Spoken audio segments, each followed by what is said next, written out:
با تشبس‌های بین‌المللی در سیارت دولت پیشنهاد تشبس‌ها و فتح و نصرت غروب صبح دانایی کتاب است. امنیت باید بیش از هر وقت دیگر هوشیار باشند. سیر و سیاحت برای صنعتی و کشاورزی و علم فروغ معرفت راهنمای ما تاجیکستان آزاد و صاحب اختیار.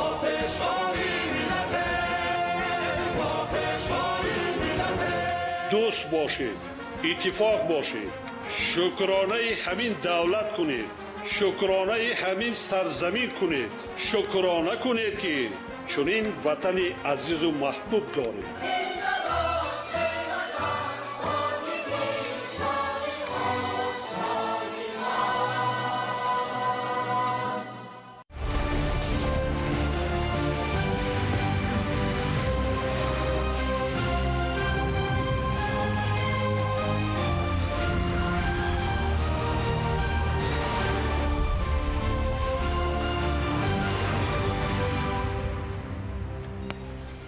ассалому алайкум бинандагони гиромӣ.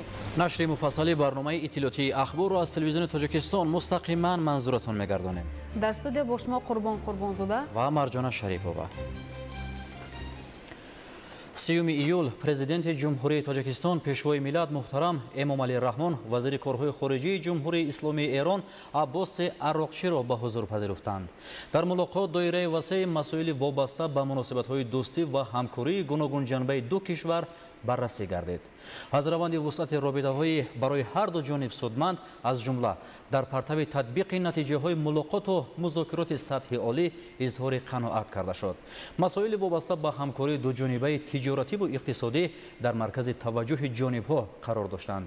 алоқамандии ҳарду ҷониб ба тавсеаи ҳамкорӣ дар соҳаҳои энергетика, саноат, ҳамлу нақли байналмилалӣ, кишоварзӣ, илму фановарӣ, тандурустӣ, гардишгарӣ, фарҳанг ва дигар бахшҳо таъкид гардид. гуфтагӯи судманд ҳамчунин доир ба масоили минтақавию байналмилалии мавриди таваҷҷӯҳи муштарак сурат гирифт. ба шарофати истиқболи давлатӣ ва ташаббуси иқдомоти наҷибу созандаи роҳбарияти мамлакат душанбе ба шаҳри мавриди таваҷҷӯҳи сайёҳони хориҷӣ табдил ёфтааст. барои шинохти таъриху фарҳанг ва аз наздик дидани пойтахти тоҷикистони офтобрӯя шаҳрвандони хориҷӣ мароғ доранд. тибқи нишондиҳандаҳои омори соли 2025 ба шаҳри душанбе беш аз 450 000 сайёҳ ворид гардидааст. ҷаҳонгир сафарализода гузориш медиҳад.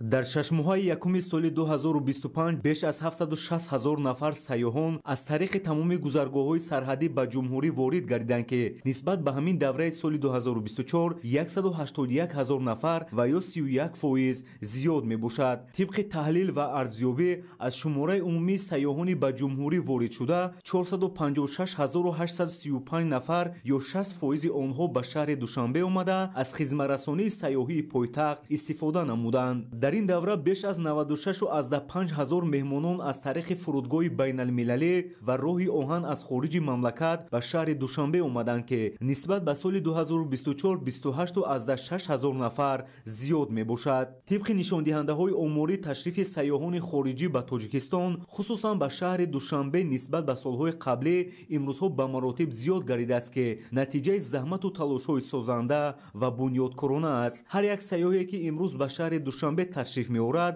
аз муосиртарин шароит баҳравар мегардад ва ба худ таассуроти нег мебардорад.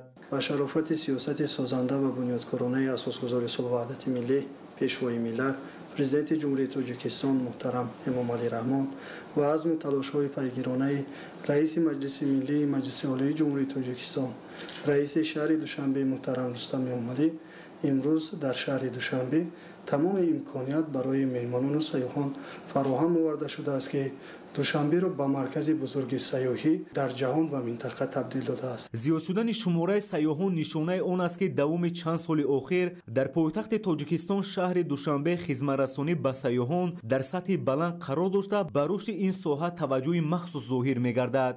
ҷиҳати рушди соҳаи сайёҳӣ, муаррифии дастовардҳо ва инфраструктураи сайёҳии шаҳри душанбе, инъикоси маконҳои зебову диққатҷалбкунанда, тарғиби фарҳангу тамаддуни миллати тоҷик дар арсаи байналмилалӣ ва ҷалби бештари сайёҳон ба шаҳри душанбе дар сомонаҳои иҷтимоӣ саҳифаҳои расмии шуъбаи рушди сайёҳии мақомоти иҷроияи ҳокимияти давлатии шаҳри душанбе таҳти унвони душанбе тревел фаъолият менамояд ки тамоми чорабиниҳо ва тадбирҳое ки дар самти мазкур роҳандозӣ мегарданд ҷой карда мешаванд. дар саҳифаҳои мазкур ҳамарӯза аксҳо аз мавзеъҳои сайёҳӣ ва ҷолиби пойтахт ва роликҳои тарғиботӣ вобаста ба имкониятҳои сайёҳии шаҳри душанбе гузошта мешавад ки дар нимсолаи аввали соли 2025 маҷмӯан зиёда аз 1173 адад акс ва 121 адад видеороликҳо инъикос карда шуданд. боиси ифтихор аст ки пойтахти тоҷикон бо боғу бӯстон ва кӯчаву хиёбонҳои хурраму гулпӯш, биноҳои хуштарҳу замонавӣ, фазои орому осуда, марказҳои мухталифи хизматрасонӣ,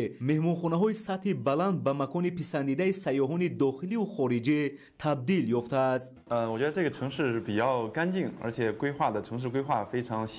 маротибаи аввал аст ки ман ба тоҷикистон омадам. аз он ки интихоб барои дарёфти меҳмонхонаи муносиб зиёд буд, ман меҳмонхонаи дар марказ қарордоштаро интихоб намудам. дар душанбе сатҳу сифати хизматрасонӣ дар меҳмонхонаҳо дар сатҳи олӣ қарор дорад. аллакай аз рӯзи аввали ташриф санъати баланди меҳмондориву меҳмоннавозии мардуми тоҷикро эҳсосу дарк кардам. ҳамчунин шароити меҳмонхона, имкониятҳо барои машғулшавӣ ба варзиш ва хоса омодакунии таомҳои миллии тоҷикона барои ман зиёд писанд омад. дар натиҷаи тадбирҳое ки давоми солҳои охир бо ташаббусҳои раиси шаҳри душанбе муҳтарам Рустами Эмомалӣ барои рушди босуботи пойтахт ва муҳайё сохтани шароити арзандаи зиндагӣ ба сокинон ва ташкили хизматрасонии босифат ва сатҳи баланд барои сайёҳон андешида шуданд, шаҳри душанбе ободу сарсабз гардида ба яке аз шаҳрҳои рушдкунанда ва пешрафтаи ҷаҳони муосир табдил ёфтааст. тибқи маълумоти оморӣ имрӯз дар шаҳри душанбе зиёда аз 2500 иншооти сайёҳӣ ва хизматрасонӣ ҷойгир аст ки ҳамарӯза ба меҳмонони дохилию хориҷӣ хизмат мерасонанд.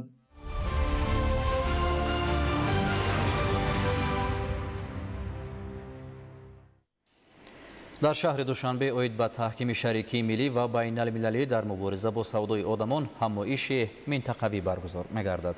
гузориши Қамариддин Ҳусейнзода. дар шаҳри душанбе бо иқдоми идораи созмони милали муттаҳид оид ба маводи мухаддир ва ҷинояткорӣ дар ҳамкорӣ бо вазорати корҳои дохилии ҷумҳурии тоҷикистон ва комиссияи байниидоравии мубориза бо савдои одамон таҳти унвони таҳкими шарикии миллӣ ва байналмилалӣ дар мубориза бо савдои одамон конференсияи минтақавӣ баргузор гардид. конференсия ду рӯз идома карда дар он намояндагони 5 кишвари Осиёи Марказӣ, Қазоқистон, Қирғизистон, Тоҷикистон, Туркманистон ва Ӯзбекистон иштирок доштанд. Джумабаев Марлис Джекшенбекович, национальный докладчик по противодействию торговли людьми Кыргызской Республики, зампредседателя Совета по вопросам миграции и противодействия торговли людьми при Торагоджоғорг Кеңеши Кыргызской Республики. Сегодняшняя региональная конференция взаимодействия и партнерства по противодействию торговли людьми – это в рамках исполнения Бухарской декларации. Эту Бухарскую декларацию мы подписывали в 2021 году в городе Бухара, Республика Узбекистан. И ежегодно в каждой из стран в порядке ротации эта конференция всегда регионально проходит. Кто участвует в данной конференции? Прежде всего, это представители правоохранительных секторов, это представители Генеральной прокуратуры, гражданского сектора. Здесь чаще всего цель создания вообще Бухарской декларации, прежде всего, защита прав и свобод человека, то есть наших граждан Центральноазиатского региона, которые направляются в трудовую миграцию в зарубежные государства в целях предупреждения их для того, чтобы они не становились жертвами торговли людьми, трудовой эксплуатации. И в рамках этой региональной конференции мы вырабатываем те именно предложения и те приоритетные направления в плане предупреждения, чтобы не допустить наших граждан для того, чтобы они становились жертвами торговли людьми. дар кори ҳамоиши мазкур рушди минбаъдаи ҳамкориҳои минтақавӣ миёни кишварҳои Осиёи Марказӣ ва мусоидат ба ҳамоҳангсозӣ чораҳои муштарак бар зидди савдои одамон мавриди омӯзиш ва натиҷагирӣ қарор гирифт. گفته شد که هدف کنفرانسی امروزه پیش از همه تحکیم همکاری‌های منطقوی و بین‌المللی در آسیای مرکزی، رشد همکاری‌ها میان مقامات قدرتی و جامعه شهروندی، اینچنین تبادل تجربه و پیشنهاد کردن توصیه‌های جنایتی، تقویت چاره‌های جوابی و جنایت‌های وابسته به سودای آدمان میباشد. وضع کنونی و تمایل سودای آدمان، رابطه با شبکه‌های جنایتی، اصول‌های جلب قربانیان و مکانیزم‌های کمک‌رسانی به آسیب دیدگان از موضوع‌های دیگر کنفرانسی بود. مقصد اساسی برگزار گردیدن چنین واخوری‌های منطقوی این بهتر نمودن قابلیت و اقتدار مقامات حفظ حقوق در یک جایگی با نهادهای جامعه شهروندی باید به پس نمودن سطح سودای آدمان در منطقه و در جهان، چون که از روی بهادهی تحقیقات اکسپرت ها متخصصان سطح جهانی معین کرده شده است که از جهت گرفتن مبلغ های غیر قانونی در سمت سودای آدمان این نمود ظهورات نامطلوب در جهان جای یکم را اشغال نموده است. با نتیجه گیری از رفت کنفرانسی منطقوی تحت عنوان تحکیم شریکی ملی و بین المللی در مبارزه با سودای آدمان برای فعالیت مشترک من بعد در این سمت مجموعه توصیه‌های عملی تهیه گردید.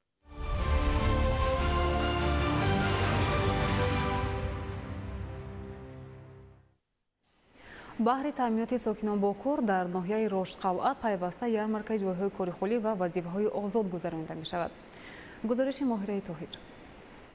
مقامات اجرایی حاکمیت دولتی ناحیه رشدقلعه و شعبه نایوی агентии مهنت و شغل اهالی برای تامینات هرچی بیشتر اهالی با جای کار دائمی، شغل موسمی، تشکیل کورس‌های کوتاه مدت و دراز مدت را به راه گذاشته قبلا در مرکز جماعت‌های دهات از جماعت گدوالف تا وادی جوشنگوز یارمارکه‌های جایهای کاری خالی دایر کرده شدند. چهاربینی هفتمین در سال روان در مرکز ناحیه برگزار گردید. از جانب کارمندان شعبه نایوی агентии مهنت و شغل اهالی در ناحیه میز و کرسی‌ها و عیانیت مربوط به طلبات کارجویان در یک مکان سیر آدم مرکز ناحیه تشکیل گردیده توجه کارجویان را از منطقه‌های گوناگون ناحیه جلب نمود. در یارمارک از جانب مقامات اجرایی حکومت دولتی، طبابتخانه مرکزی، ریاست کار با جوانان و ورزش، بخش ثبت اسناد حالت شهروندی ناحیه، اداره اندازی ناحیه، کارخانه واحد دولتی تاجیک سوغورتا، مؤسسه نگهداری، راههای اتومبیلگرد و مرکز رشد هنرمندی و ملکه‌های کسبی معاصر نامگوی جایهای خالی کاری و پیشنهاد کارجویان گذاشته شد.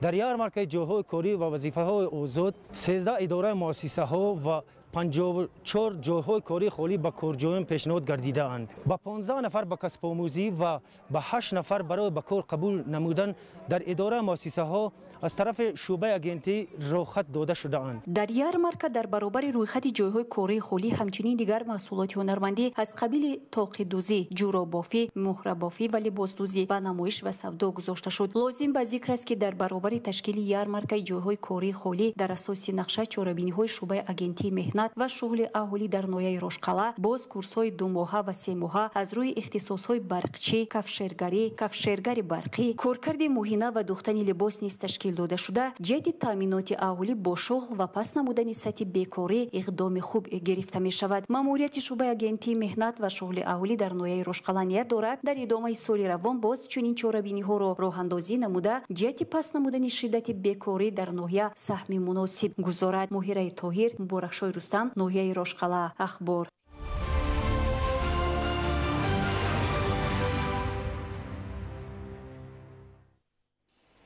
کشاورزان منطقه کلوب ولایت ختلان که از همه گونه دستگیری‌های دولتی بهره‌مند هستند با استفاده از امکانات فراهم بوده سال تا سال در سمت فراوانی استحصال محصولات استعمالی به نشاندادهای بهتر نایل می‌شوند.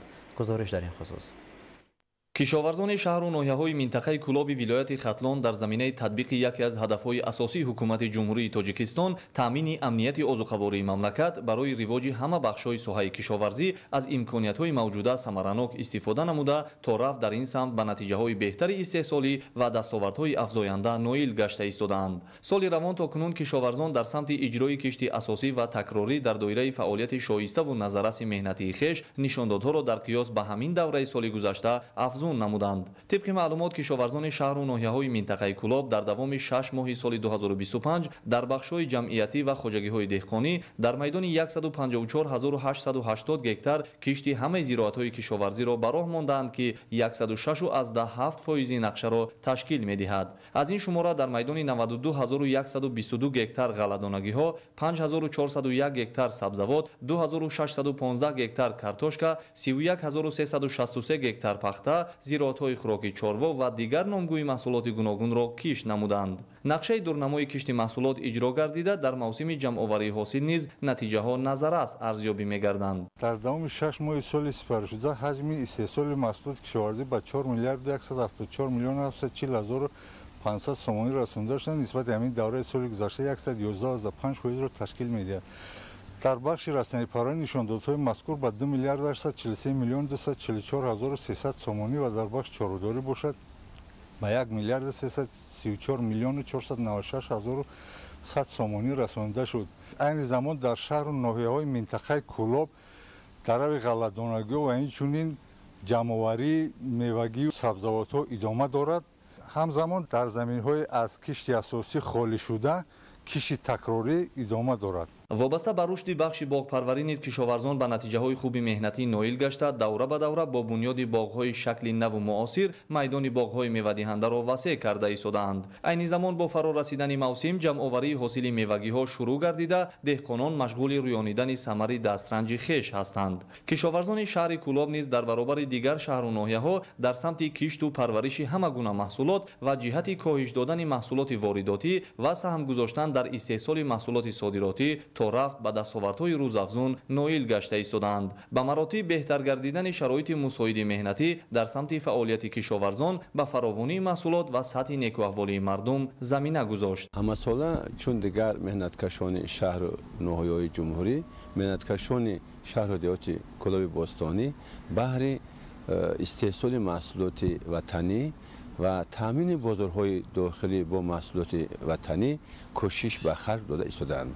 باید قید نمایم که در جنبست کشت اساسی زراعت‌های کشاورزی در همه بخش‌های خواجگی‌داری در میدان زیاده از 10640 گکتار زمین کشت زراعت‌های گوناگون گذرانده شد که در مرحله اول جمع‌آوری محصولات‌های پیاز، کارتوشکا، میوه، پولزی، غله‌دانگی به انجام رسانده شد. طبق دورنما در میدان 1330 گکتار زمین کشت تکراری زراعت‌های گوناگون از جمله غله‌دانگی‌ها، غله‌لوبیاگی‌ها، سبزوات، پولزی، خوراک چاروا گذرانده شده است که پرورش و نگاهبین خوب دارند. دهقانان در برابر استفاده مقصدناک قیده‌های زمین خواجگی‌های دهقانی زمین‌های نزد حولگی را نیز با ثمر استفاده می‌کنند و از این حساب همه‌ساله حاصل دلخواه به دست می‌آورند. حالا موسم جمع‌آوری محصولات ادامه داشته ساکنان حاصلمندی درختان میوه‌دهنده و دیگر نوع سبزوات و پولزی را خوب و فراوان معنیدان می‌کنند. سال تا سال بهتر شوی شرایط و امکانات بهره فعالیت پرثمر کشاورزان و به این وسیله تأمین فراوانی محصولات در بازارهای وطنی ثمر از پایداری استقلالیت دولتی و نشان بالاروی سطح نیکوحوالی مردم می باشد. علیم ناصرزاده، خورشید نادرخان، منطقه کلاب، اخبار.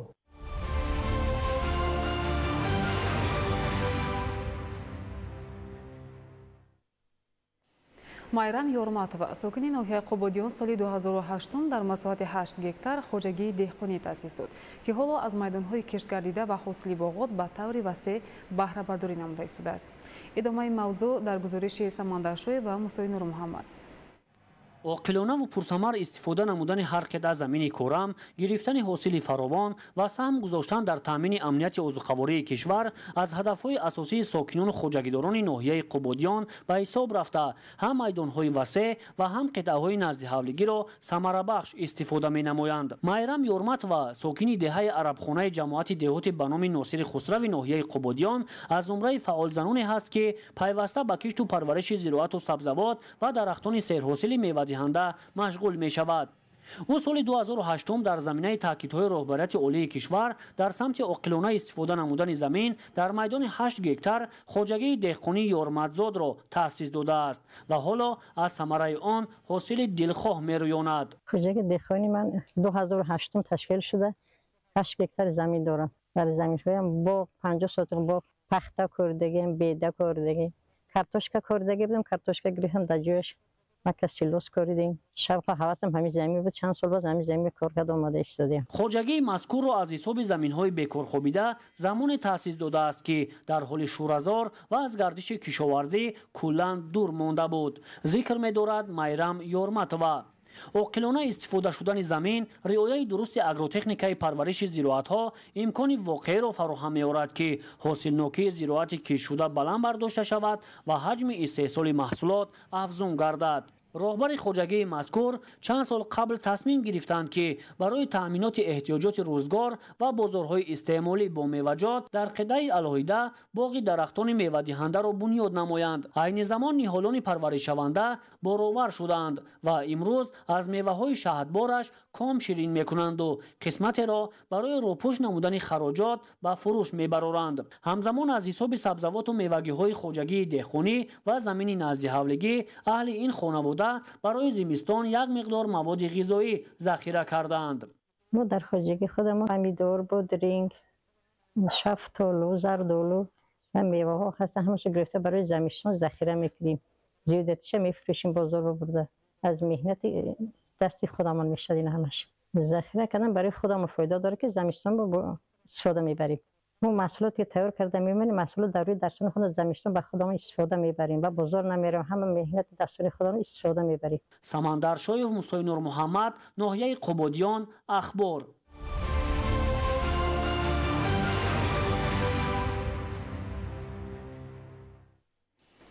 خوجگی دهقانی امیده در اختیار خود 7 گکتار زمین داشته. سهامدارانش هر قطعه از زمین کارم را ثمره‌ناک استفاده می‌نمایند. مفصل در گزارش نوبتی. майдони боғи пур аз ҳосили фаровон ва истифодаи мақсадноки замин бозгӯи он аст ки саҳмдорони хоҷагии деҳқонии умеда дар ноҳияи файзобод маданияти истифодабарии заминро хуб аз бар кардаанд. хоҷагии деҳқонии умеда аз соли 1991 бунёд гардида дар хоҷагӣ 40 гектар замин вобаста мебошад. аз он ҷумла 7 гектараш боғ мебошад. бо имсол 1 гектар боғи нав кардем. меҳнати наҷибона меҳр бастан ба замин ва фаъолияти рӯзмарра боис ба он гардидааст ки майдони боғи бунёднамудаи аҳли заҳмати хоҷагии деҳқонии умеда имрӯз самаравар гардида саҳмдорон ҳосили пухта расидаро ҳамарӯза ҷамъоварӣ намуда пешниҳоди бозори истеъмолӣ менамоянд. хоҷагӣ ҳар сол аз боғҳо содирот ба берун аз марзи кишвар бозорҳои дохили ҷумҳурӣ мо савдо мекунем. мо ҳаракат мекунем ки дар хоҷагӣ ҳамвақт меваҷот карчка бисёр шавад барои нархи навои бозорҳоро арзон кардаанд. қатораҳои майдонҳои боғи хоҷагидорон ки имрӯз пур аз маҳсулоти соҳаи кишоварзӣ мебошад шаҳодат аз он медиҳад ки хоҷагидорон тавассути меҳнати наҷибона ва бо дарки истифодабарии мақсадноки замин ҳар қитъа заминро самаранок истифода менамоянд. дар ҷодаи ба гардиши кишоварзӣ ворид намудани заминҳои бекорхобида ҳам имсол саҳмдорон иқдом гирифта дар майдони 2 гектар картошка кишт намуданд. ман 2 гектар картошка коридам. аз афзоиши ҳозираш дида мешавад ки ӯ кӯҳ дад. ҳам ҷои заминое ки заминаи бекорхобида буд мо ба корам дароварда аз чашмоҳо об оварда то 4-5 километр 2 гектар картошка коридем. ҳосилнокӣ нашунамош хеле хуб аст. аз самараноку оқилона истифода бурдани ҳар қитъа замини корам имрӯз ҳар нафар саҳмдори хоҷагии деҳқонии умеда дар ноҳияи файзобод маҳсулоти соҳаи кишоварзиро аз ҳоло барои давраи зимистон ва 2 соли оянда захира намуданд. маҳмадалӣ абдукарим аюби маҳмурод, файзобод, ахбор.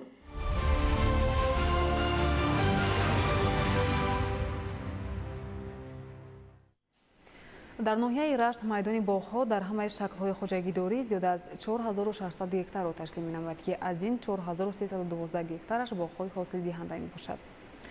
гузариши ҳамкорони мо. дар ҳама шаклҳои хоҷагидории ноҳияи рашт майдони боғҳо 4649 гектарро ташкил намуда бо афзоиши майдони боғҳо истеҳсоли меваҳои хусифат афзуда истодааст. از جمله در روند برنامه رشد ساحه باغداری خواجگیداران دوام سالهای آخر بیش از 421 هکتار باغ‌های زمانوی بنیاد کرده نقشه دارند تا استحصال میوه را به 40,000 تن رسانند. افزایش میدان باغ و استحصال میوه اساساً به خواجگی‌های دهقانی راست می‌آید، زیرا خواجگی‌های باغداری از مساحت 3038 هکتار باغ‌های در اختیارشان بوده عاقلانه و ثمرناک استفاده برده. زیاده از 6000 نفر سهمداران همه ساله حاصل فراوان میوه استحصال می‌کنند که فراوانی محصولات باعث پیشرفت اجتماعی و اقتصادی هر یک خانواده و تأمین بازارهای کشورمان با میوه‌های خوش‌صفت می‌گردد.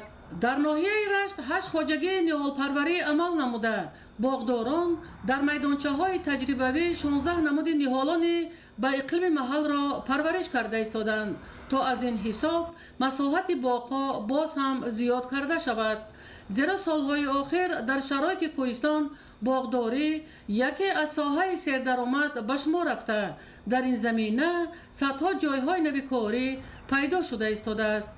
از قدیم الایام ناحیه رشت چون مکان سیب‌های خوش‌صفت به شمار رفته در بازارهای جمهوری و خارج کشور میوه‌های کوهستان خریداران زیادی داشت. سالهای آخر در پرتو دستور و هدایت‌های پرزیدنت جمهوری تاجیکستان پیشوای ملت محترم امامعلی رحمان ساحه باغداری از نو احیا شده. سال تا سال میدان باغ و استحصال میوه‌های خوش‌صفت افزوده ایستاده است.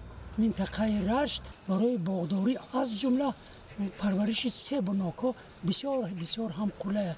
آب و خاک و محیط و اکولوژی این محیط بخصوص برای همین باغداری بسیار عجیب است. ما ثمرناک استفاده برده زمین را از باغداری از پرورش سیب و ناک حاصل فراوان گرفته در یک سال بیوجت عائله خود را با واسطه فروش سیب و ناک تامین کرده میتونه. با گفت باغبانان ساحه تجربه در ناحیه رشت با توسعه عالمان ساحه کشاورزی میدان باغ‌ها وابسته به طلبات بازار از حساب نهالان به اقلیم محل تاب‌آور و سرحاصل بنیاد شده ایستاده است تا در آینده استحصال میوه‌های خوش‌صفت صادراتی باز هم افزایش یافته. در این ردیف تامین بازارهای جمهوری با میوه‌های خوش‌صفت بهتر و خوبتر گردد. ایدیگل محمود، دادرجان میرزازاده برای برنامه اخبار از ناحیه رشت.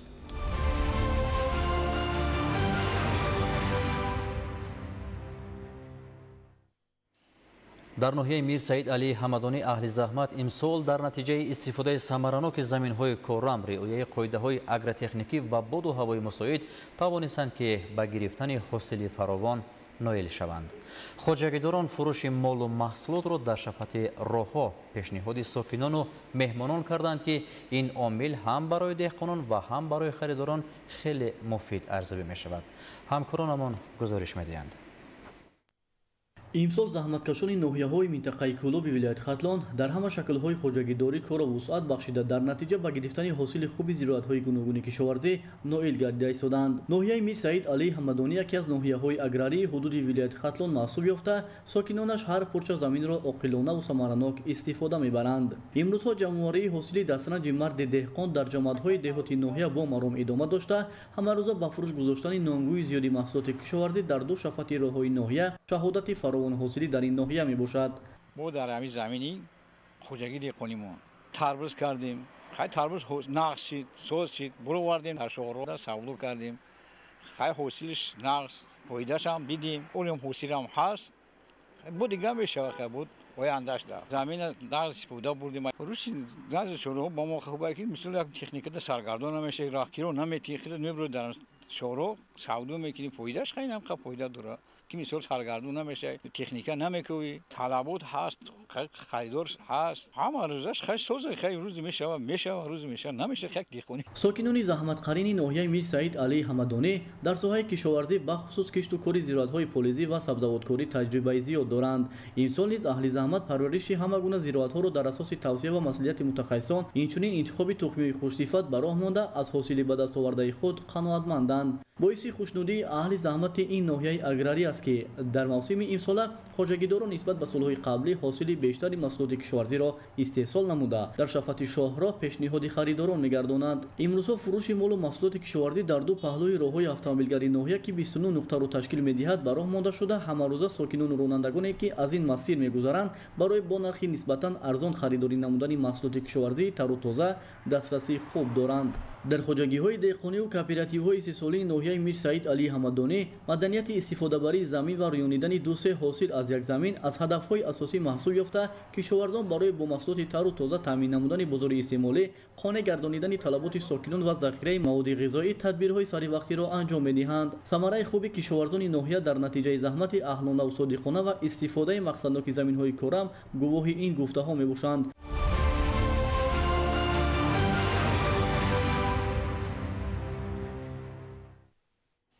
تامین طلبات اویلا با مواد غذایی، ذخیره محصولات گوناگون کشاورزی برای دوره تیر ماه زمستان و فراوانی بازار با استفاده از قطعه‌های نزدی حولگی امکان پذیر بوده. این روند برای تامین امنیت اوضاع‌خواری مملکت مساعدت می‌کند.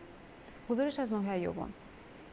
چون دیگر ساکنان اکثر ناحیه‌های مملکت برای ساکنان ناحیه یوان نیز قطعه‌های نزدی حولگی منبع اساسی استحصال محصولات غذایی و تامین اویلا با درآمد علاوه‌ای به حساب می‌رود. در این زمین‌ها ساکنان با پرورش زراعت گوناگون به مانند کارتوشکا، پیاز، سبزی، کرم، لوبیا، پمیدار و بادرینگ و نگهداری چاروا و پرنده احتیاجات اساسی خود را قانع می‌سازند. با نظرداشت میدان محدود بسیاری از اهالی کوشش می‌کنند که زمین را با اصول‌های اینتنسیوی و کم مصرف استفاده برند. مخصوصاً استفاده کشت تکراری، کشت آمیخته، آبیاری قطرگی و استفاده نوری‌های ارگانیکی را برای زیاد کردن حاصلناکی به راه می‌مانند.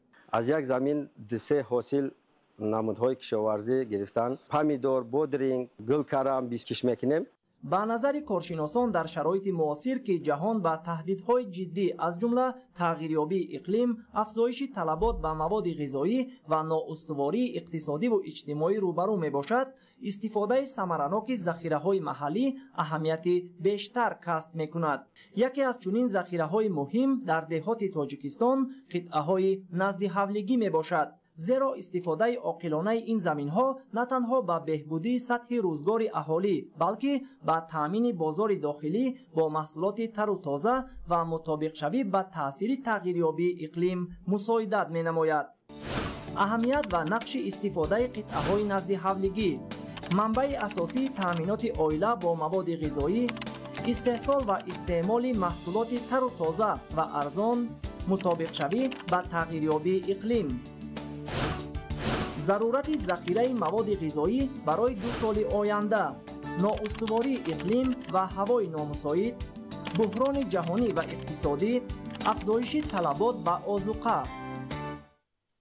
با نظرداشت تهدیدهای احتمالی در بخش تامینات آذوقه‌واری، ساکنان مملکت باید به تشکیل ذخیره استوار محصولات غذایی دقت اولین درجه دهند. افزایش نرخ محصولات در بازارهای جهانی، وابستگی از واردات غذا و امکان کمی پیشگویی بحرانهای اقلیمی سبب می شود که دولت و اهالی باید برای 2 سال آینده استراتژی معین ذخیره‌کنانی داشته باشند. با مقصد باز هم تقویت بخشیدن کارهای ضروری در این سمت، گروه‌های کاری مقامات اجرایی حاکمیت دولتی ناحیه یاوان با جلب فعالان جامعه و شخصان تجربه‌دار و روزگار دیده در بین ساکنان دهات کارهای فهمانیده‌دهی انجام می‌دهند. این اقدام‌ها اساساً توسط صحبت و واخوری‌های ترغیباتی به راه مانده شده برای بلند برداشتن سطح آگاهی مردم روانه شده‌اند. با خلاصه متخصصان، تغییریابی اقلیم که به خشکسالی، بلندشوی حرارت و تغییریابی موسم‌های بارشات ظاهر می‌شود، با استحصالات کشاورزی در زمین‌های کلان مساحت تأثیر جدی می‌رساند. ولی تجربه نشان می‌دهد که زمین‌های نزدی حولگی با سبب محدودی خود و اداره‌کنی مستقیم صاحبان بیشتر مطابق پذیر می‌باشند. با این مقصد ساکنان ناحیه یاوان تلاش بران می‌نمایند که توسط استفاده ثمره بخش قطعه‌های نزدی حولگی در برابر تامین طلبات عائله همزمان در فراوانی بازار استعمالی سهمگذار باشند.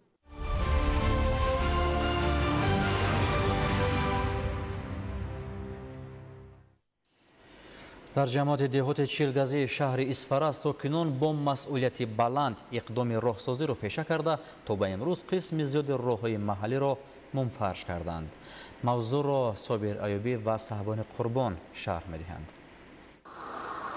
در جماعت دهات چیلگزی شهر اسفره به افتخار جشن پرشکوه 35 سالگی استقلالیت دولتی جمهوری تاجیکستان کارها را در سمت آبادانی و بنیادکاری تقویت می‌بخشند. ساکنان دهات با حس بلند وطندوستی سهم گذاشتن در کارهای آبادانی و اجرای دستور و هدایت‌های پیشوای ملت محترم امامعلی رحمان جهت آباد و زیبا نمودن محل زیست طریق حشر منفرش‌کنی و آبادانی راه‌های دهه را ادامه می‌دهند. از جمله زیاد از 1 کیلومتر قسمت راه اسفره لقان که از مرکز دهه می‌گذرد تعمیر و نوسازی و با پهنایی از 10 تا 14 متر منفرش کرده شد. همزمان مردم اهلانه و طریق حشر پیاده راه بنیاد نموده بابت چراغان‌کنی راه تدبیراندیشی می‌نمایند.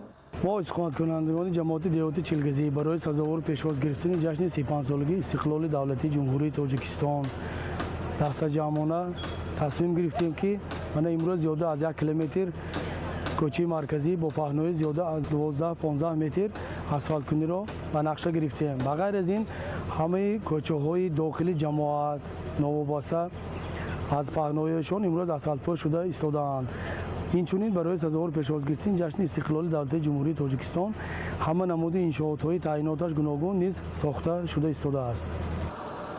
البته در این عملیات سهم صاحبکاران با همت دهه خیلی نظررس بوده با مقصد سزاوار استقبال گرفتن جشن فرخنده 35 سالگی استقلالیت دولتی جمهوری تاجیکستان آنها در همکاری با مقامات محلی در اجرای دیگر کارهای آبادانی نیز سهم ارزنده می‌گذارند. باعث قناعتمندی است که گروهی از ساکنان دهه تصمیم گرفتند که مبلغ‌هایی برای حج جمع‌آوری خود را برای آبادانی راه‌ها صرف نمایند. این اقدام از جانب ساکنان و صاحبکاران محل نیز دستگیری یافته آنها عزم قوی دارند که راه‌های دهه را پررا از تعمیر اساسی برآورده برای رفت و آمد شرایط خوب و مساعد فراهم آورند.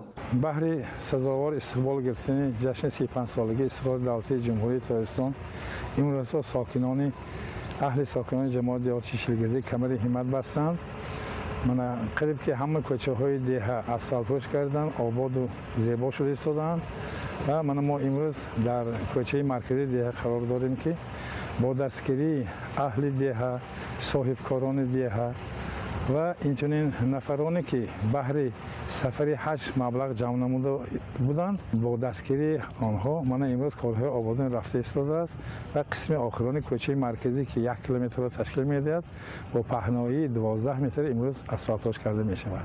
خوشبختانه ساکنان درک نمودند که رسالت هر فرد وطندوست پیش از همه با شکرگزاری از این فضای آرام و آسوده وطن سهم گذاشتن در تدبیرهای بنیادکاری به خاطر شکوفایی بیشتری میهن است. کارهای راهسازی از طرف مؤسسه نگهداری راههای اتومبیلی شهر انجام داده شده برای این تکنیک‌های معاصر راهسازی جلب گردیده است. طوری در جماعت دهات چیلگزی اطلاع دادند من بعد نیز با تشبث و اقدام صاحبکاران و ساکنان و همچنین سهم عائله‌هایی که نیت سفر حج داشتند تعمیر و منفرش نمودن راه‌های محلی ادامه داده می‌شود. صابر ایوبی، صاحبان قربان، شهر اسفره، اخبار.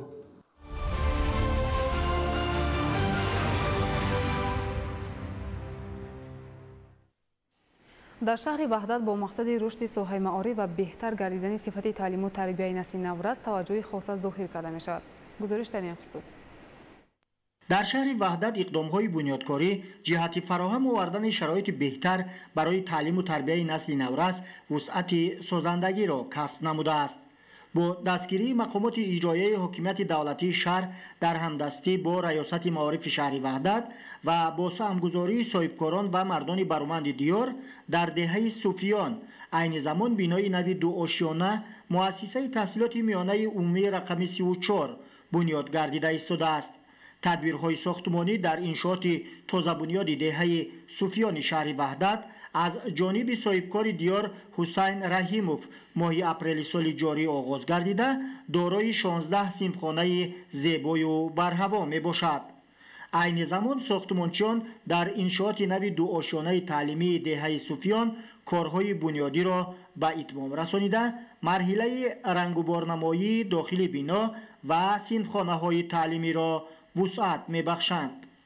بنیاد چنین مؤسسه نو تعلیمی دهه صوفیان امکانیت می‌دهد که 700 نفر خواننده با شرایط بهتر و صنفخانه‌های نو مجهز گردیده دانش خود را صیقل داده در روحیه خویشتن‌شناسی و وطندوستی و افتخار ملی به کمال رسند. با ساخته مورد استفاده قرار دادن انشاءات نو تازه بنیاد شرایط تعلیم و تربیت فرزندان ساکنان دهه دوردست صوفیان شهر وحدت باز هم بهتر می‌گردد.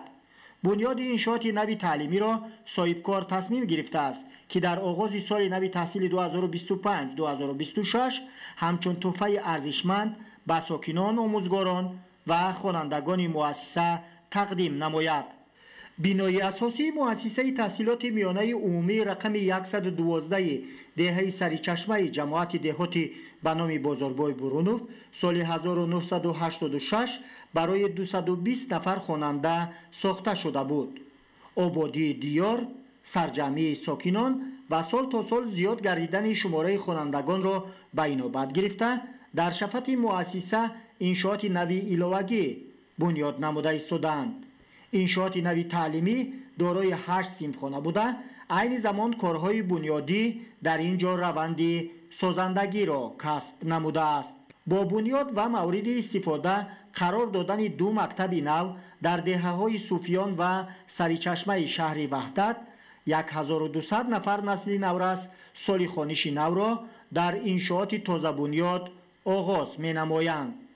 محمد علی عبدالکریم، ایوبی محموراد، خیرالله خالمومین زاده، وحدت اخبار.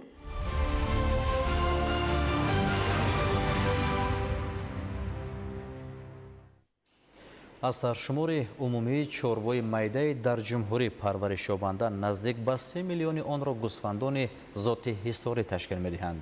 дар хоҷагиҳои зотпарварӣ бошад саршумори асосии ин зоти нодир ба 91145 сар мерасад. гӯсфанди ҳисорӣ ифтихори махсуси гӯсфандпарварони тоҷик аст ки аз ҷиҳати бузургӣ ва вазни зиндаи гӯсфандон дар ҷаҳон бузургтарин буда ба селексияи халқӣ вобаста аст.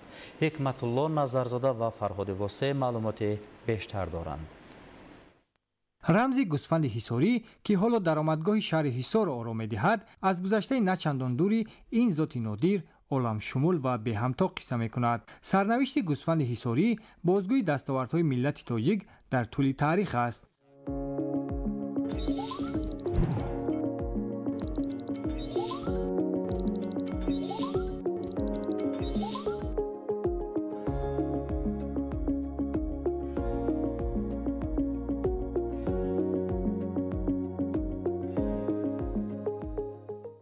ба тариқи яке селексияи мардумӣ офарида шудааст ва аз ҷиҳати бузургии ҷуса ва нигоҳ доштани миқдори зиёди гӯшт равған дар ҷаҳон дар ҷои аввал меистад ва дар тамоми мамлакатҳои ҳамсоя ва дар дохили тоҷикистон ҳам ба ин зоти гӯсфанд диққати ҷиддӣ медиҳанд, чунки имрӯз ба талаботи таъминоти амнияти озуқаварии кишвар як саҳми бузург мебозад ва дар муддати хело кӯтоҳтарин яъне вазни худро барқарор мекунад. барҳои навтаваллуди 4-5 то 6 кило мешидагӣ дар 6-7 моҳагӣ ба 50-55 кило вазн зинда мерасанд. номи худро зоти гӯсфанди ҳисорӣ аз рӯи минтақаи парваришаш яъне водии ҳисори тоҷикистон гирифтааст. дар асрҳои миёна нависанда ва сайёҳи машҳур Марко Поло зоти гӯсфанди ҳисориро дар қаламрави ҳамин мавзеъ вохӯрда таассуроти худро оид ба ин гӯсфанд дар китоби худ чунин қайд намудааст: гӯсфанд аз рӯи ҷуса ба монанди маркаб дорои дунбаи ғафсу калон, гӯсфандони фарбеи равғанин дорои гӯшти болаззат. дар тамоми шароитҳое ки камтар муҳайё мешавад барои нигоҳубини чорвои яъне ки хурди шохдор аз ҷумла гӯсфанд, ин зоти гӯсфанд тез мутобиқ мешавад. чӣ дар пасханбиҳо нағз гашту сайру гашт мекунад, чӣ дар кӯҳҳои баланд то баландии 2800-3000 метр дар баландиҳо дар кӯҳҳо яъне ки сайру гашт мекунад و آن خوراکی که برای آن لازم است آن را دریافت میکند، یعنی استعمال میکند و محصولات خود را در مدت کوتاه یعنی که برقرار میکند و محصولات بلندی درجه یعنی که اساسی را یعنی که به دست میآورد.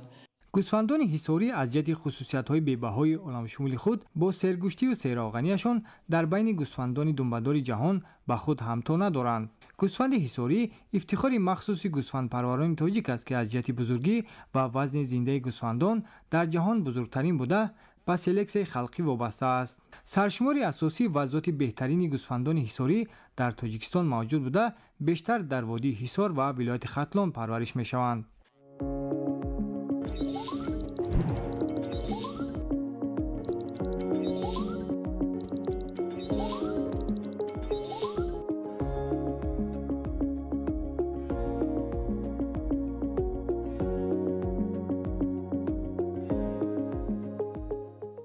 طبق معلومات‌های آماری در خوجگی‌های شبکه زودپروری که با قرار حکومت جمهوری تاجیکستان از 30 دکبر سال 2021 قبول گردیده است، در مقیاس جمهوری 10 عدد خوجگی‌های زودپروری با پرورش گوسفند ذات حصاری مشغول می‌باشند که از اینها 6 عددشان زواد زودپروری و 4 عددشان خوجگی‌های زودپروری می‌باشند. در خوجگی‌های زودپروری با 1 ایول سال 2005 زیاده از 91,000 سر گوسفند ذات حصاری پرورش کرده می‌شود که نسبت به همین دوره سال گذشته 3,500 سر زیاد می‌باشد. یادآور می‌شویم که 7 و 8 ایول در شهر ریم جمهوری ایتالیا جلسه گروه علمی و مشورتی سازمان اوزوقه و کشاورزی سازمان ملل متحد برگزار گردید که در آن گوسفند حصاری، انگور گلابی طایفی و دره الماسی شهر حصار جمهوری تاجیکستان رسما به نظام میراث کشاورزی دارای اهمیت جهانی وارد کرده شدند. 31 اکتبر سال روان در دایره تجلیل 80 سالگی سازمان اوزوقه و کشاورزی سازمان ملل متحد سرتیفیکات نظام میراث کشاورزی دارای اهمیت جهانی رسما به جانب تاجیکستان تقدیم کرده می شود.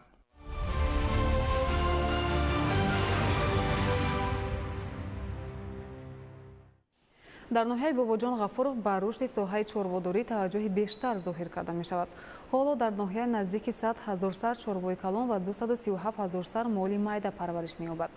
تفصیلات بیشتر در گزارش عبدالوهاب عبدالستار و الیاس باباجان. барои рушди соҳаи чорводорӣ ки дар замони соҳибистиқлолии мамлакат чандин барномаҳои давлатӣ таҳияву мавриди амал қарор дода шуданд, дар ноҳияи бобоҷон ғафуров тадбирҳои зарурӣ амалӣ гардида бо истифода аз имтиёзу сабукиҳои пешниҳоднамудаи ҳукумати кишвар хоҷагидорону соҳибкорон фермаҳои нави ширию молиро таъсис медиҳанд. дар натиҷаи татбиқи саривақтии барномаҳои давлатии саршумори чорво хусусан чорвои зоти сермаҳсул зиёд гардида ҳиссаи чорводорони ноҳия дар таъмини бозори дохилӣ бо гӯшту шир назаррас арзёбӣ мешавад. ҳоло дар ноҳия 99468 сар чорвои калон ва 236186 сар моли майда парвариш меёбад ки дар давоми 6 моҳи соли равон 11000 тонна гӯшт ва 25000 тонна шир истеҳсол карда шудааст.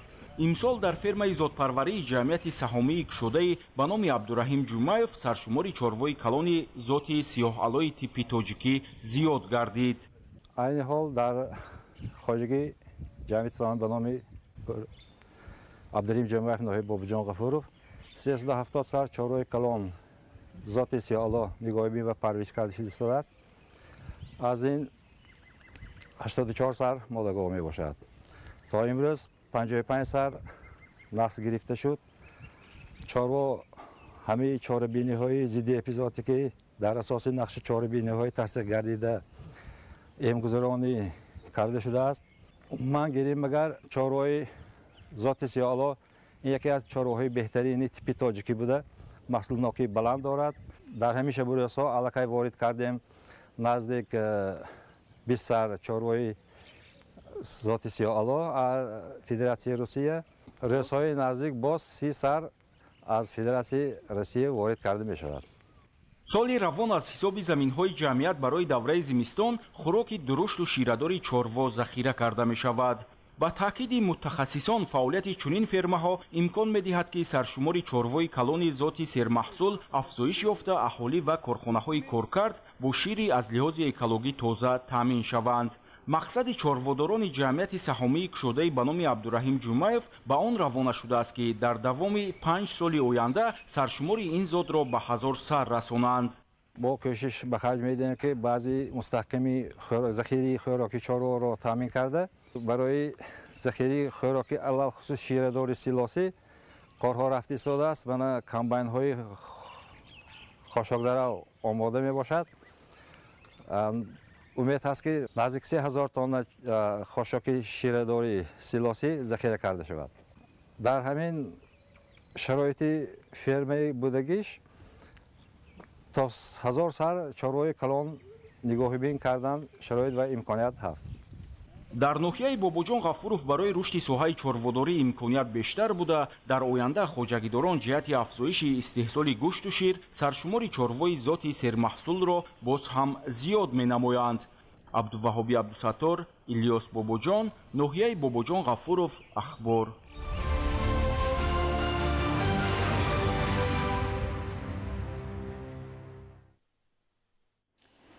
кормандони раёсати агентии назорати давлатии энергетикии назди президенти ҷумҳурии Тоҷикистон дар минтақаи суғд зимни гузарондани корҳои санҷишӣ назоратӣ як қатор қоидавайронкуниҳоро дар самти истифодаи самараноки нерӯи барқ ошкор сохтанд. гузориш дар ин хусус. новобаста аз андешидани чораҳои зарурӣ корҳои фаҳмондадиҳӣ ошкору ба ҷавобгарӣ кашидани шахсони ба қонуншиканиҳо роҳ дода ҳанӯз ҳам ҳолатҳои қонуншиканиҳо дар истифодаи барқ ҷой доранд. дар рафти санҷиши мутахассисони раёсати агентии назорати давлатии энергетикӣ назди президенти ҷумҳурии Тоҷикистон дар минтақаи суғд муайян гардид ки истгоҳи трансформатории мавзии истироҳатгоҳи ҷамоати деҳоти ғозиёни ноҳии Бобоҷон Ғафуров дар баробари он ки ноқилҳои барқӣ берун аз замин ҷойгир карда ба талабот ҷавобгӯ намебошад эҳтимолияти расонидани осиб ба шаҳрвандон сар задани ҳодисаҳоро дорад.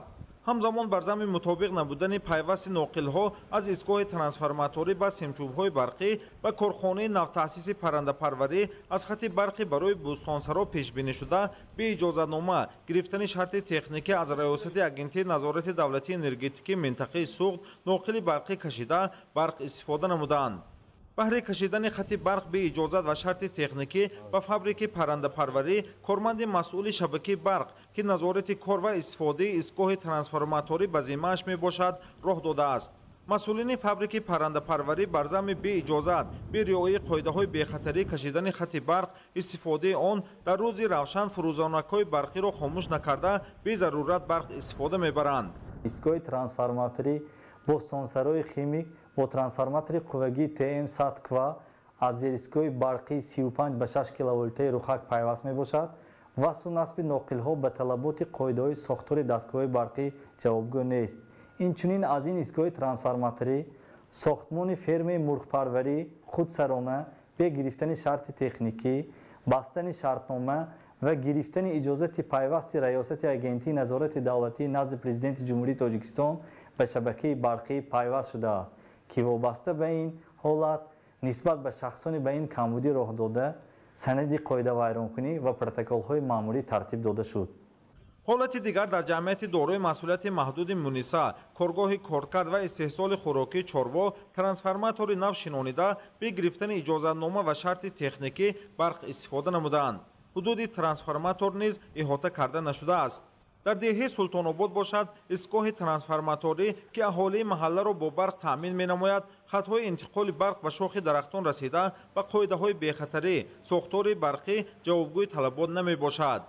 кормандони масъули шабакаҳои барқии минтақаи Гулистон дар иҷрои дастури раёсати агентии назорати давлатии энергетикӣ назди президенти ҷумҳурии Тоҷикистон дар минтақаи суғд ҷиҳати таъмир мутобиқсозӣ васли таҷҳизоти барқӣ нигоҳдорӣ бемасъулиятӣ зоҳир намуданд. нақши корӣ гирифта шудагӣ таъмири ҷорӣ таъмири ҷудокунакии барқии шиколота ҳам гузоштани қулфу махсус ва буридани шохҳои дарахтон бартараф мекунем. мувофиқи санҷиш ва таҳлили мутахассисони раёсати агентӣ дар минтақаи суғд ошкор гардид ки насоси ҳафзи захираи об барои аҳолии ҷамоати деҳоти зарнисори шаҳри Гулистон дар давоми шабонарӯз ҳамагӣ 21 дақиқа фаъолият мекунад. ولی در حساب استفاده برق از نساس آبکشی خواجگی منزلی و کمونالی شهرک زرنسار نشانداد برق از جانب کارمندان مسئول شبکه‌های برقی گلستان زیاد حساب کرده شده است که اضافه نویسی و بودجه مؤسسه دولتی زیان وارد می‌نماید. سنجش کار نساس آبکشی نشانداد حسابکنک برقی حالت اساسی کار را آشکار ساخت. تحلیل نشان داد که در حجم 564968 کیلووات ساعت به مبلغ 61759 سومانی زیاده نویسی آشکار کرده شد. همه موادهای جمع آورده شده به مقامات دخلدار پیشنهاد کرده شد برای تحلیل و سنجش. با تاکید مسئولین ریاست اگنتی نظارت دولتی انرژتیکی نزد پرزیدنت جمهوری تاجیکستان در منطقه سوخت در دوام 6 ماه سال روان نسبت حالتهای آشکار شده 702 حقوق ویرانکنی مأموری 157 سند قاعده ویرانکنی ترتیب داده شخصان به کمبودی و قانونشکنی راه داده جزا داده شدند. باید شهروندان، صاحب ملکان کارخانه و تشکیلات، استفاده برندگان نیروی برق از این خلاصه ضروری برآورده آنها را وادار به اجرای طلبات قانون درباره انرژتیکا استفاده ثمرناک نیروی برق نماید. محمود احمدزاده، دلشاد یوسفی، ولایت سوغد، اخبار.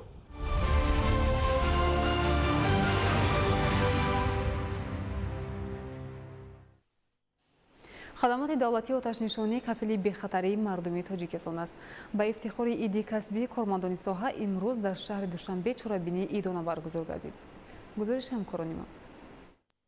امروز در شهر دوشنبه به مناسبت جشن 97 سالگی تأسیسیابی خدمات دولتی آتش‌نشانی با اشتراک نمایندگان وزارت کارهای داخلی، مسئولین، سابقه‌داران ساحه و مهمانان چرابینی ایدانه برگزار گردید. ضمن برگزاری چرابینی مسئولین از دوره‌های تأسیسیابی خدمات دولتی آتش‌نشانی و دستاوردها و رشد و انکشاف آن تا این زمان یادآوری نمودند. ابراز گردید که محض با دستگیری و غمخوری‌های پیوسته پیشوای ملت محترم امامعلی رحمان این نهاد به یک خدمات با اعتماد کفیل حفظ حیات و سلامتی آدمان و حمایتگری مالکیت دولتی و خصوصی از ساختار اینچنین به یکی از فعالترین ساختار مقامات کارهای داخلی مبدل گردید. با تاکید اشتراکچیان چرابینی دستگیری و غمخوری‌های پیوسته سرور دولت محترم امامعلی رحمان جهت بهتر نمودن شرایط کاری و معیشی هیئت شخصی هر یک کارمند ساحه را وادار می‌سازد که در اجرای وظیفه‌های خدمتی خویش باز هم جدی‌تر و با مسئولیت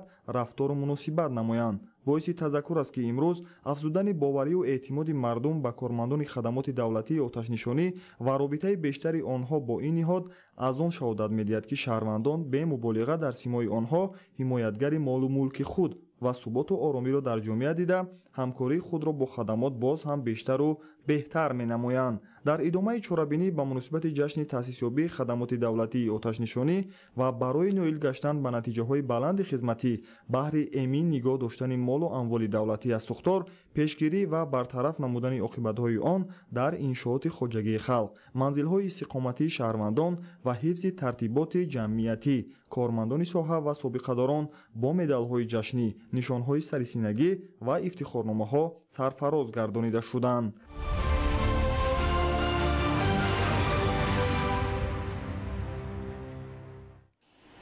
امروز از فعالیت وزارت مهنت، مهاجرت و شغل اهالی جمهوری تاجیکستان در نیم ساله یکم سال 2025 با حضور خبرنگاران وسایط اخبار عامه نتیجه گیری کرده شد. تاکید گردید که نتیجه تطبیق ثمرناک استراتژی و برنامه‌های دولتی از جمله در ساحه‌های مهنت، مهاجرت، شغل اهالی برای بلند برداشتن سطح و صفت زندگی مردم کشور مساعدت نموده. به حالت یکم ایون سال 2025 مزد میانه مهنت کارمندان همه ساحه‌های جمهوری بیشتر از 2665 سومانی را تشکیل داد که نسبت به همین دوره سال گذشته 24.2% یا 519.9 سومانی زیاد شده است.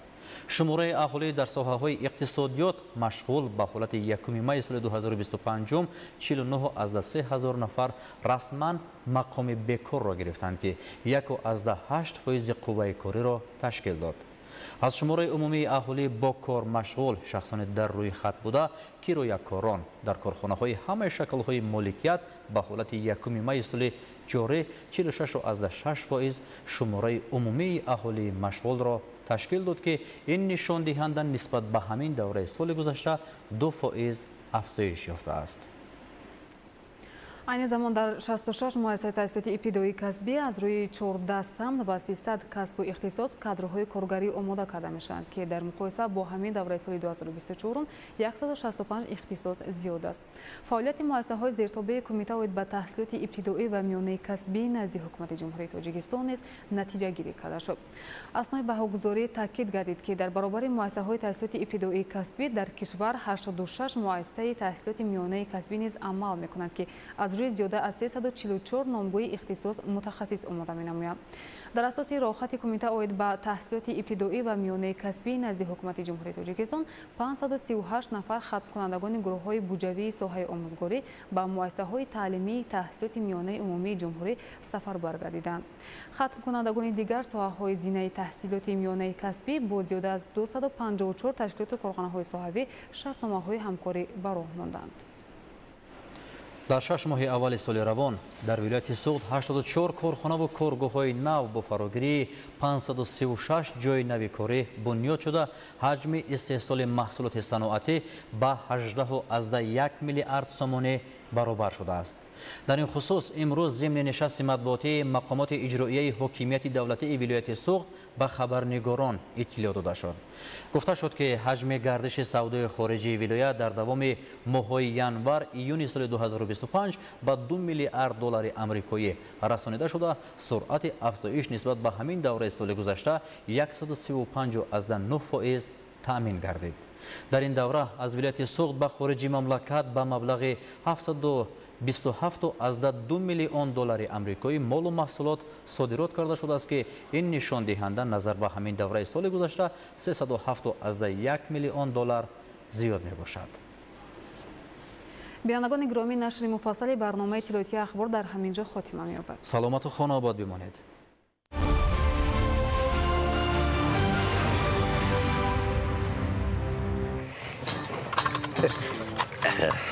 پولی توقعگاه رو نمیسپوری؟ دیگر نمیپرسی که چند ساعت در اینجا ایستاده بودیم؟ جورا من اکنون طرفه سالانه دارم.